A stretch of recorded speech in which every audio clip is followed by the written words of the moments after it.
Hello guys, today I tell you global initiatives, educational initiatives by come2help.net. What educational measures we take, we not only cover out of school children, but we give ethical education to in-school students who are not getting any type of moral or global ethical education. Today I will tell you, I will explain some guidelines of our global initiative and global ethics and tolerance initiative. And it is first time that in such countries like Pakistan, such education is given regarding ethics and values. It was the main reason that due to lack of this education, there is terrorism and fundamentalism and extremism in our countries. And this initiative will be the first of this type from any educational NGO. And we stick to global guidelines regarding this global ethics subject and lesson. First is to commitment to a culture of non-violence and respect for life. This is the most important. Few months before, President Barack Obama took initiative against gun violence. It is due to lot of crimes which happen around the United States. And if there been such initiative, such violence can be stopped and some measures can be taken. So culture of non-violence and respect for life is most important, so people realize their duties and keep an eye on criminals and terrorists. Second thing is a culture of solidarity and a just economic order. We frankly believe in a good relationship and tolerance among various religions and peoples, irrespective of their ethnicity and religions. We are committed to just solidarity and just economic order. And third part is what type of tolerance we want to give to them. It is the culture of tolerance, that people love each other, help each other in their works, and the life of truthfulness, so they don't cheat and deceive others. This is the very important lesson which we give to our out of school and in school children. These are the main points, and we teach them culture of equal rights and the partnership between men and women. In third world countries, especially in Islamic countries, there is less partnership between men and women. So we teach them equal rights. It is a very important lesson which we deliver. In coming months, we will give you live videos of these lectures and lessons. Here we teach that all the major faiths and the people of all religions must live in peace.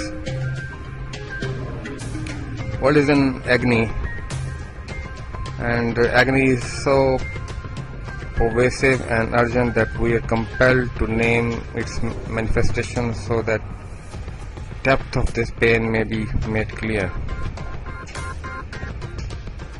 Peace eludes us. The planet is being destroyed.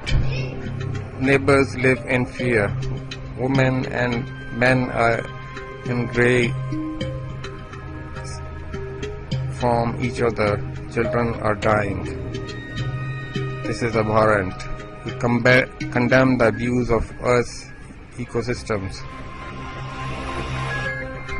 We condemn the poverty that stifles life's potential, the hunger that weakens the human body, the economic disparities that threaten so many families with ruin. So we will also teach how to gain economic equalities, or how to realize economic inequalities in order to bridge the gap. Condemn the social disarray of the nations, the disregard for justice which pushes citizens to the margin, the anarchy overtaking our communities, and the insane death of children from violence. In particular, we condemn aggression and hatred in the name of religion.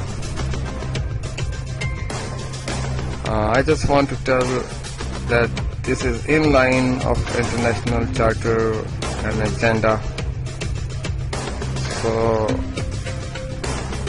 we are lucky enough to teach these great moral values to our students and to guide schools which have no ethical education, rather they have religious education. So it will be a good mixture of this type of educations.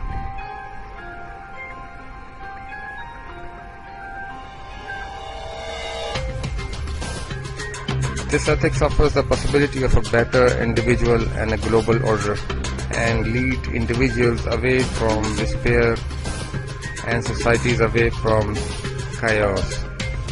We have women and men who have embraced the precepts and practices of the world's religions.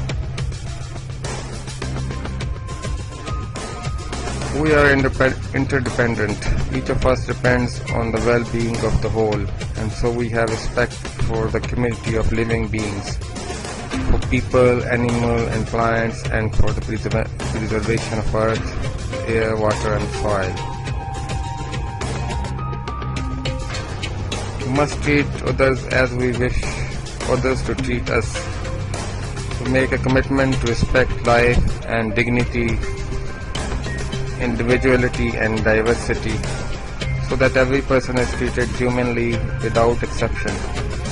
Must have patience and acceptance, must be able to forgive, learning from the past but never allowing ourselves to be overstayed by memories of hate. Opening our hearts to one another, we must think our narrow differences for the cause of world community, practicing a culture of solidarity and relatedness. We consider humankind a family. We must strive to be kind and generous. We must not live for ourselves alone, but should also serve others, never forgetting the children, the aged, the poor, the suffering, the disabled, the refugees and the lonely. No person should ever be considered or treated as second-class citizen or be exploited in any way whatsoever. It should be equal partnership between men and women, must not commit any kind of sexual immorality, must put behind all forms of domination or abuse. Ladies and gentlemen, it is just the first lesson which we teach in our schools and to the children of out of school children in their own languages, so not in an English language but in their own languages, so they can understand it well. Building awareness in societies is best achieved by their own language. So we meet people as per their traditions. Thank you very much for listening.